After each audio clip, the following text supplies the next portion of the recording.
नमस्ते दोस्तों। पवित्र वाचा का संदूक वास्तव में क्या है और वह कहाँ चला गया, क्योंकि वह गायब हो गया था, है ना? इस विषय में बहुत भ्रम है। आज हम इससे संबंधित 6 महत्वपूर्ण और रोचक पहलुओं पर बात करेंगे। लेकिन बाइबल की एक दिलचस्प भविष्यवाणी भी है कि उनमें अंत के समय में ये कैसे वापस आएगा। इसलिए हम इन बातों पर गौर करेंगे। पहला सवाल ये है कि बाइबल के अनुसार वाचा का संदूक असल में क्या था? और दूसरा सवाल ये है कि उस संदूक के अंदर क्या रखा हुआ था? नंबर 3, इस रहस्यमयी संदूक से जुड़ी शक्ति क्या है? नंबर 4, संदूक का अचानक गायब हो जाना, वह कहाँ गया? नंबर 5, वाचा का संदूक मसीहा यीशु मसीह की ओर कैसे संकेत करता था? और आखिरी नंबर 6, बाइबल की भविष्यवाणी के अनुसार संदूक फिर से कैसे प्रकट होगा?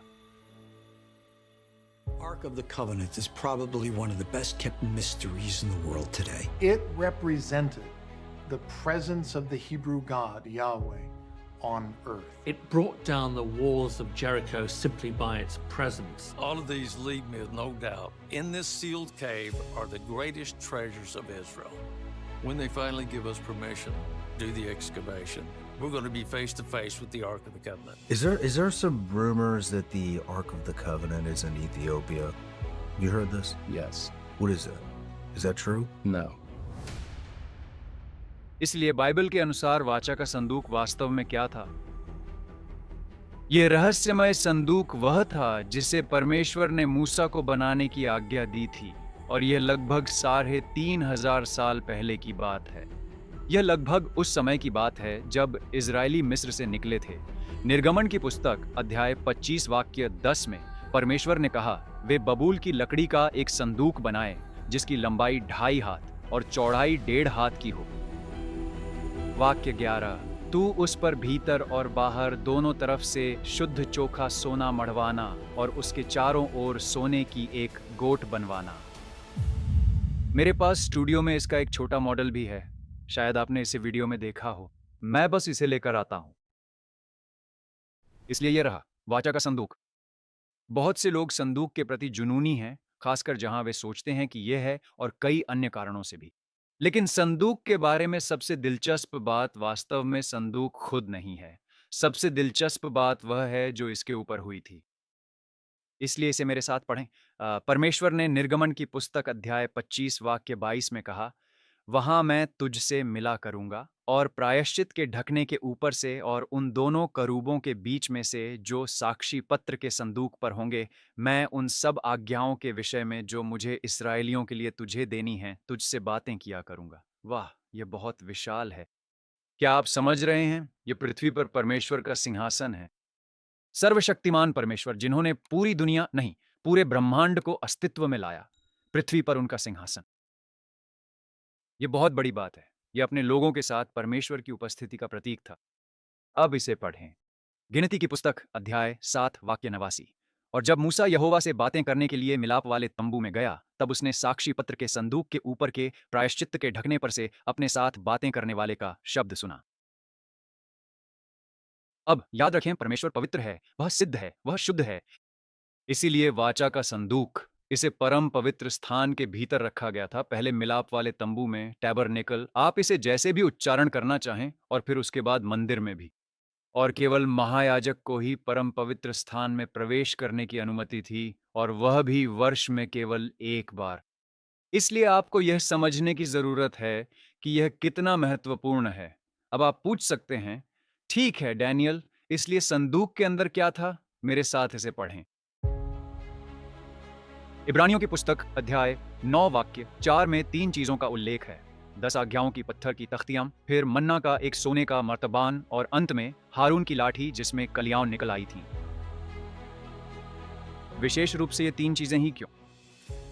क्योंकि वे जिसका प्रतिनिधित्व करते हैं। तख्तियां परमेश्वर की व्यवस्था का प्रतिनिधित्व करती थीं। मन्ना जिसने इजराइल को याद दिलाया कि कैसे परमेश्वर ने जंगल में उनके लिए भोजन प्रदान किया था।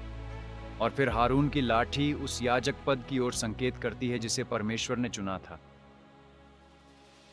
इसलिए अब तक यह बहुत स्पष्ट है ना? संदूक पुराने नियम में परमेश्वर के अपने लोगों इजराइल राष्ट्र के साथ वाचा का प्रतिनिधित्व करता है। हम नए नियम पर भी आएंगे। अब अगली चीज जो हमें देखनी है वह है संदूक से जुड़ी परमेश्वर की शक्ति।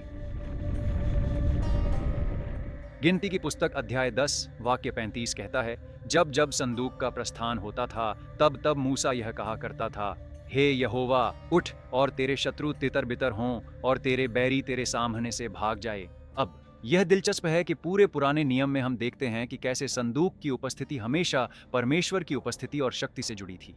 एक अच्छा उदाहरण तब का है जब इजरायलियों ने यर्दन नदी पार की थी। क्या हुआ था? पानी रुक गया। जब हम यहोशू की पुस्तक अध्याय 3 वाक्य 15 से 17 पढ़ते हैं तो यह वास्तव में कहता है कि जब संदूक उठाने वाले याजकों ने पानी में कदम रखा तो नदी का बहना रुक गया।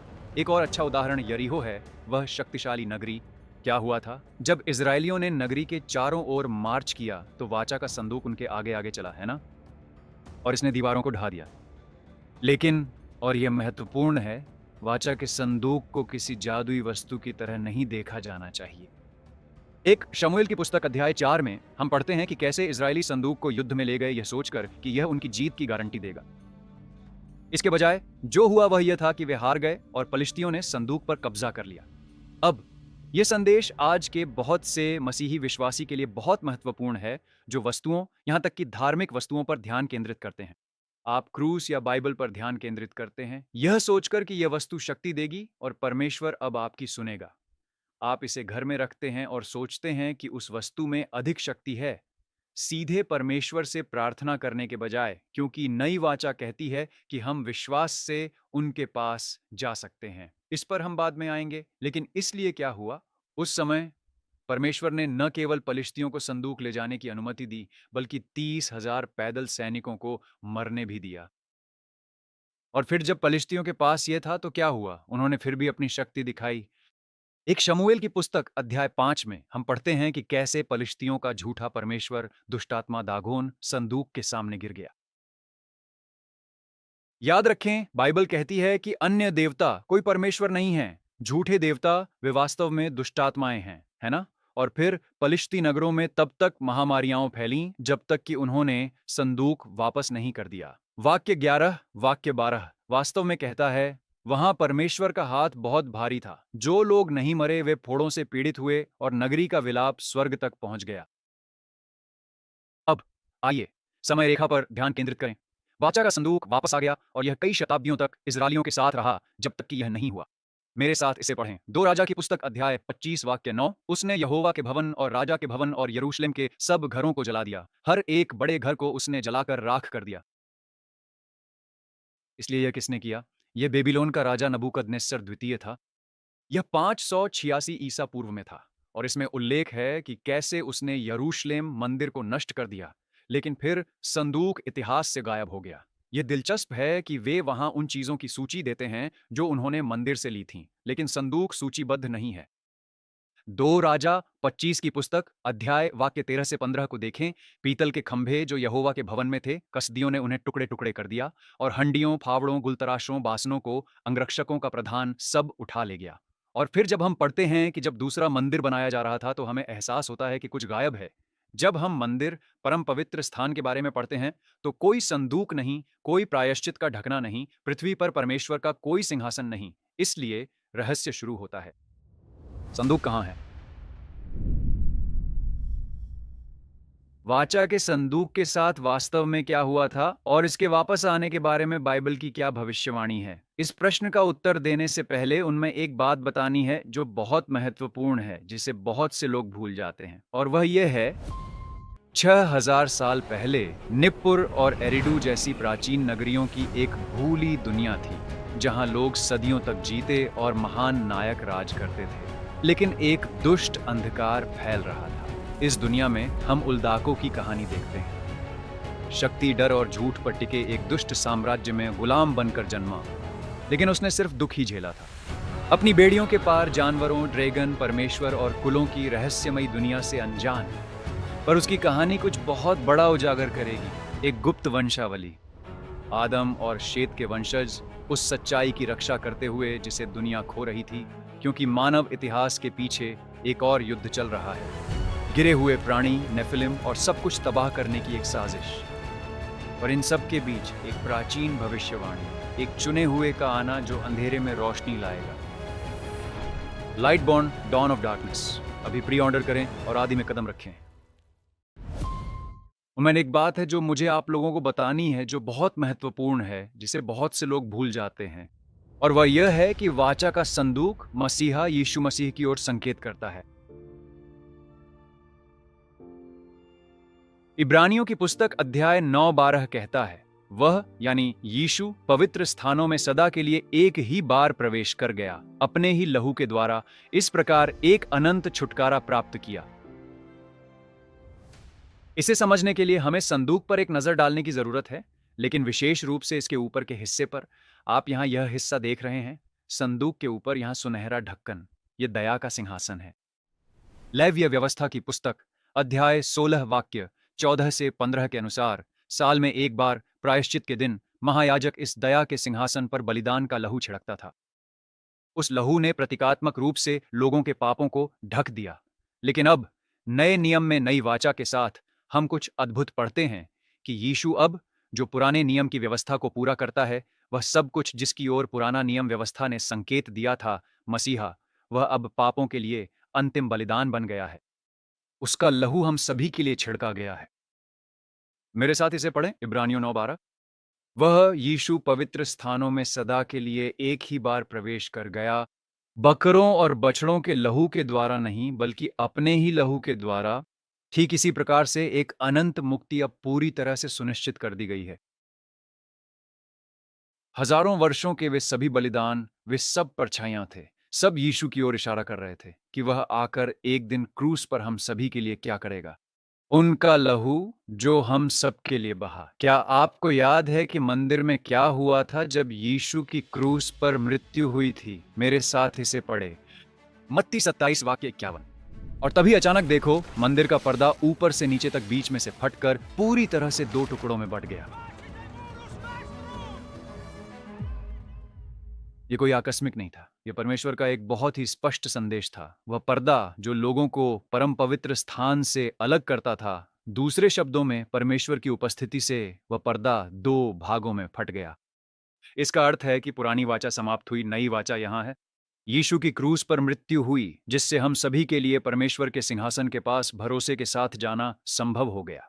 अब किसी मंदिर की आवश्यकता नहीं है, न परम पवित्र स्थान की, न महायाजक की, न संदूक की। इब्रानियों की पुस्तक अध्याय 4 वाक्य 14 कहता है, इसलिए हमारा एक ऐसा बड़ा महायाजक है जो स्वर्गों से होकर गया है, अर्थात परमेश्वर का पुत्र यीशु। क्या आप समझे? हमें अब किसी सांसारिक साधारण मानवीय महायाजक की आवश्यकता नहीं है। अब यीशु हमारे महायाजक हैं। उन्होंने ही वह मार्ग प्रशस्त किया जिसने हम सभी के लिए सर्वशक्तिमान परमेश्वर के साथ संबंध बनाने का मार्ग खोल दिया, क्योंकि हम स्वयं को नहीं बचा सकते थे। यीशु निर्दोष और निष्पाप थे, फिर भी मनुष्य रूप में जन्मे। इसीलिए वे हमारी तरह हर परिस्थिति से गुजरे और क्रूस पर मरे, ताकि हम उनके बलिदान को स्वीकार करें। उनका बहा हुआ लहू उन अपर्याप्त पशु बलियों की तरह था जो यीशु की ओर संकेत करते थे। वहां 3 घंटे अंधकार रहा और परमेश्वर का क्रोध यीशु पर पड़ा और उनकी मृत्यु हो गई। यह हमारे पाप के लिए धार्मिक आवश्यकता है, प्रायश्चित्त है ना?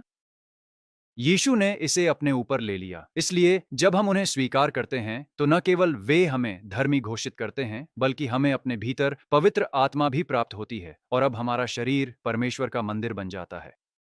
इसी कारण अब हम सीधे परमेश्वर के पास जा सकते हैं। हम पूरे भरोसे के साथ उसके सिंहासन के निकट आ सकते हैं। यह मैं नहीं कह रहा हूं, यह परमेश्वर का वचन है। वहां वाक्य 16 कहता है, इसलिए आओ हम अनुग्रह के सिंहासन के पास हियाव बांध कर चलें कि हम पर दया हो और वह अनुग्रह पाए जो आवश्यकता के समय हमारी सहायता करे। बहुत से लोग आज भी, यहां तक कि अन्य जाति भी कहते हैं, व्यवस्था नहीं बदली, लेकिन वे पूरी तरह से नहीं समझते कि यह कैसे बदली। याद रखें, मूसा से बहुत पहले 10 आज्ञाएं और सभी व्यवस्थाएं मानव जाति के लिए हमेशा से नहीं थीं। ये समय के साथ धीरे धीरे विकसित हुआ है ना। हम देख सकते हैं कि वे बलिदान लाते थे। कैन और हाबिल आदम और हव्वा की पहली संतान है ना। लोग परमेश्वर की आराधना करते थे। जहाज रुकने पर नूह ने सबसे पहले परमेश्वर को बलिदान चढ़ाया। हम मूसा को 10 आज्ञाएं लाते देखते हैं और समय के साथ इसमें और बदलाव आए। व्यवस्था उनकी शिक्षक थी। इजराइल राष्ट्र को वे सभी व्यवस्थाएं मिलीं, 612, 13 और वे सभी यीशु मसीह की ओर संकेत करती थीं कि वह आकर सब कुछ पूरा करेंगे। इसलिए यह पत्थर की लकीर नहीं थी कि यहाँ यह हो गया, बस यही है। नहीं, यह हजारों वर्षों में बताई जा रही एक पूरी कहानी है। व्यवस्था का यह हिस्सा पूरी तरह से बदल गया क्योंकि यह यीशु में पूरा हुआ था। इस तरह से बदला गया था। आप में से बहुत से लोग जो यह नहीं जानते, उन्हें जागने की जरूरत है। ये बात मैं नहीं कह रहा हूं, ये बाइबल कह रही है। पुराने नियम की सभी या कई चीजें आने वाली चीजों का पूर्वाभास थीं। फिर से, ये मैं नहीं कह रहा हूं, इसीलिए यह पवित्र शास्त्र है। इब्रानियों की पुस्तक अध्याय 7:12 स्पष्ट रूप से कहता है, क्योंकि जब याजक के पद में परिवर्तन होता है तो व्यवस्था में भी परिवर्तन होना है। वाह, बाइबल का कितना अद्भुत वाक्य है। मुझे बहुत खुशी है कि परमेश्वर ने इसे प्रेरित किया और हम इसे पढ़ सकते हैं और इस पर भरोसा कर सकते हैं। इसलिए कई लोग जो अपने धार्मिक संप्रदाय के साथ बाइबल के बारे में कुछ खास बातें मानते हैं, वे कहते हैं कि हम इसे ही मानेंगे, और यदि कोई अन्य संप्रदाय इसके विरुद्ध है तो वे सिर्फ उन्हीं बाइबल वाक्यों का उपयोग करते हैं। लेकिन हमें परमेश्वर के पूरे वचन को पढ़ने की जरूरत है, और यहाँ यह कहता है कि जब याजक के पद में उनमें बदलाव होता है तो व्यवस्था में भी उनमें बदलाव होता है। आप बाइबल के किसी भी वाक्य को उपेक्षा नहीं करनी चाहिए। आप इसे नजरअंदाज नहीं कर सकते। यीशु मसीह अब हमारे महायाजक हैं। पुराने नियम के सभी याजक यीशु की ओर संकेत करते थे। यह उस ओर संकेत करता था जो क्रूस पर होने वाला था। यह क्रूस पर स्वयं यीशु के बलिदान की ओर संकेत करता था। इसलिए उनमें कानून में बदलाव आया है। परमेश्वर ने स्वयं यह बदलाव किया। उन्होंने मंदिर के उस पर्दे को फाड़ दिया। वही हैं जो कहते हैं कि अब हम परमेश्वर का मंदिर हैं। इसे फिर से पढ़ें। क्योंकि जब याजक के पद में परिवर्तन होता है तो व्यवस्था में भी परिवर्तन होना आवश्यक है। यह इसलिए अद्भुत है। क्या आप समझते हैं कि यह कितना महान है? हम अब इस समय में जी रहे हैं। याद रखें, पुराने नियम के समय में लोगों के पास नया नियम उपलब्ध नहीं था। समय के साथ उद्धार की योजना धीरे धीरे प्रकट हो रही थी। आज हमारे पास कोई बहाना नहीं है, क्योंकि हम पुराने नियम को देखते हैं, हम नए नियम को देखते हैं, हम सब कुछ एक साथ देखते हैं, और जब अंत समय की बात आती है तो हम बाइबल की भविष्यवाणी के और भी करीब होते हैं। इसलिए आज हमारे पास लगभग कोई बहाना नहीं है। अब संदूक का क्या हुआ? बहुत से लोग इस पर शोध कर रहे हैं और इसे समझने की कोशिश कर रहे हैं, और उनमें वास्तव में बहुत सारे विकल्प हैं। लेकिन मैं जल्दी से उन पर नजर डालता हूं। मैं यह जानने के लिए उत्सुक हूं कि आप क्या मानते हैं, और कृपया उसे नीचे कमेंट सेक्शन में लिखें। पहला, कुछ मानते हैं कि जब बेबीलोन के लोगों ने मंदिर जलाया तब संदूक नष्ट हो गया।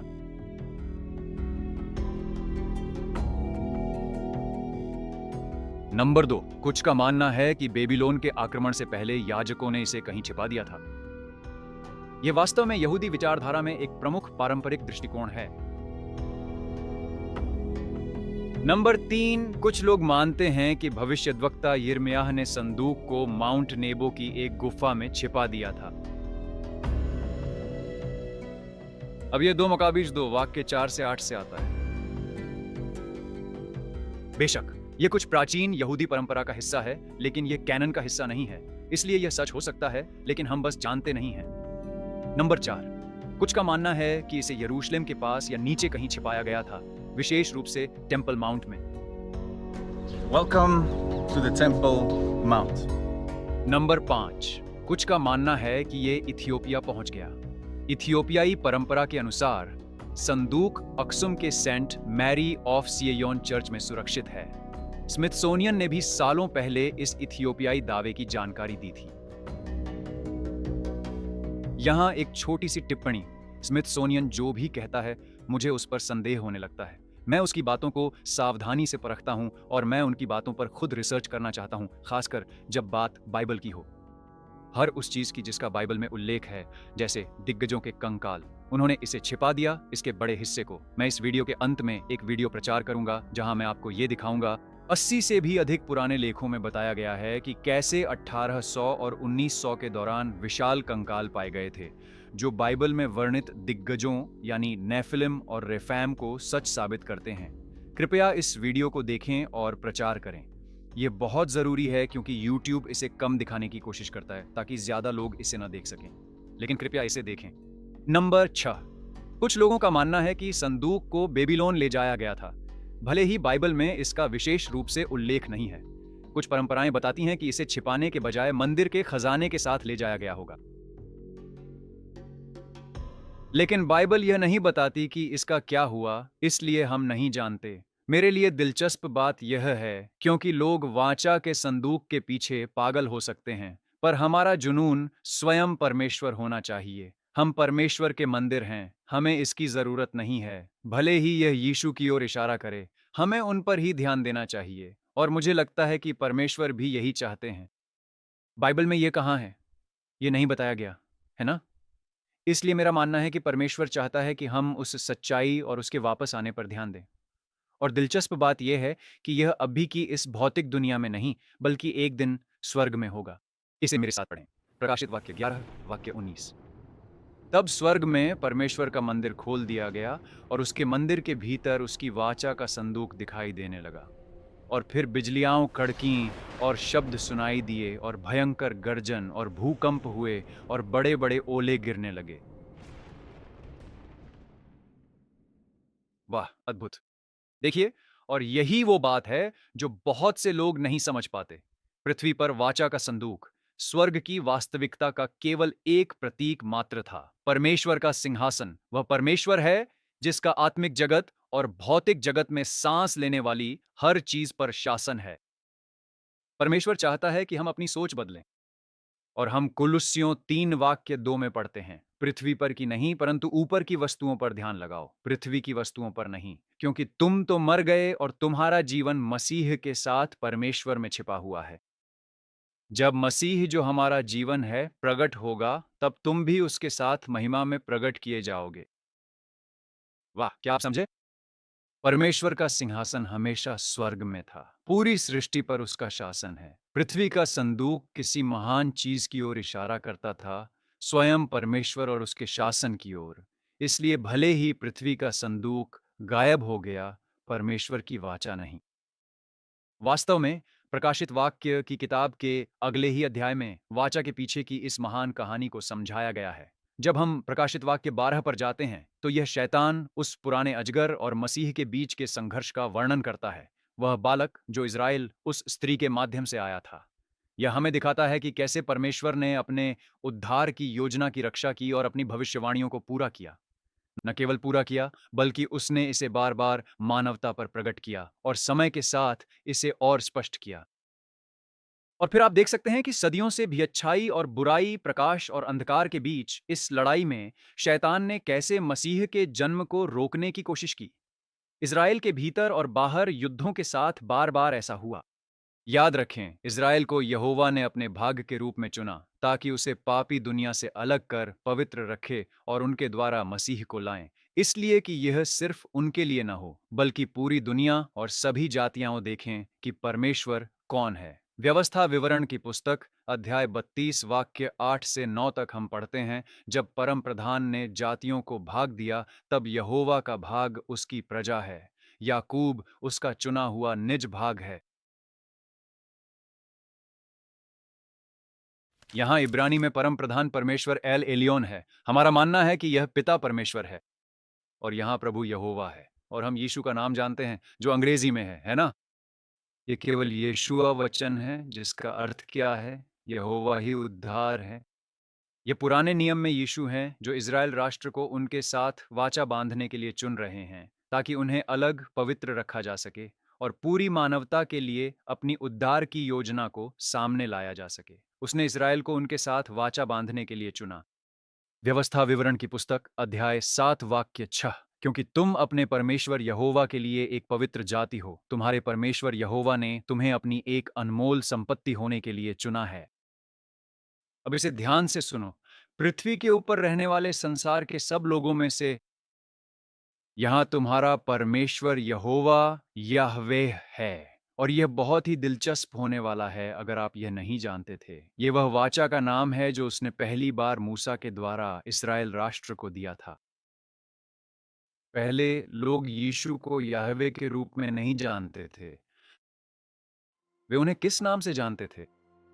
यदि आप जल प्रलय से पहले की दुनिया में जाएं, जल प्रलय के ठीक बाद इज़राइल राष्ट्र से बहुत पहले, यहां तक कि अब्राहम के समय तक, वे उन्हें तब याहवे के रूप में नहीं जानते थे। यह इज़राइल राष्ट्र के लिए वाचा का नाम है। उससे पहले वे उन्हें एल शद्दाई के रूप में जानते थे। निर्गमन अध्याय 6 वाक्य 2 को याद करें। परमेश्वर ने मूसा से बात की और उससे कहा, मैं यहोवा हूं। मैं अब्राहम, इसहाक और याकूब को सर्वशक्तिमान परमेश्वर के रूप में दिखाई दिया, परंतु यहोवा नाम से मैं उन पर प्रकट नहीं हुआ। अब अंग्रेजी के कारण लोग इसे देख नहीं पाते हैं, इसलिए मैं इसे इब्रानी भाषा में पढ़ता हूं। परमेश्वर ने मूसा से बात की और उससे कहा, मैं याहवे हूं। मैं अब्राहम, इसहाक और याकूब को एल शद्दाई के रूप में दिखाई दिया, परंतु अपने याहवे नाम से मैं उन पर प्रकट नहीं हुआ। ये कितना अद्भुत है। इसलिए भले ही वाचा का संदूक अब तक के सबसे बड़े रहस्यों में से एक बना हुआ है, यहां तक कि बाइबल में भी हमें नहीं पता कि वह कहां गया।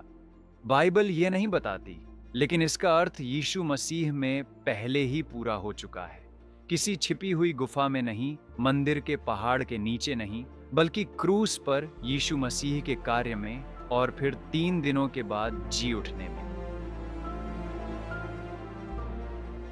और आज यीशु मसीह पवित्र आत्मा के द्वारा हम सब में वास करते हैं।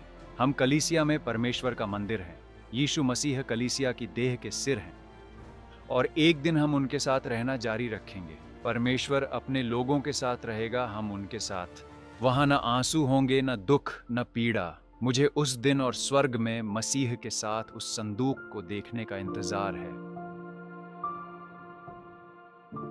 और आप सब भी मसीह में सो चुके भाई बहन, बाइबल के विश्वासी जन और स्वर्गदूत, यदि आप जानना चाहते हैं कि नया आकाश और नई पृथ्वी कैसी होगी, तो यह वीडियो देखें।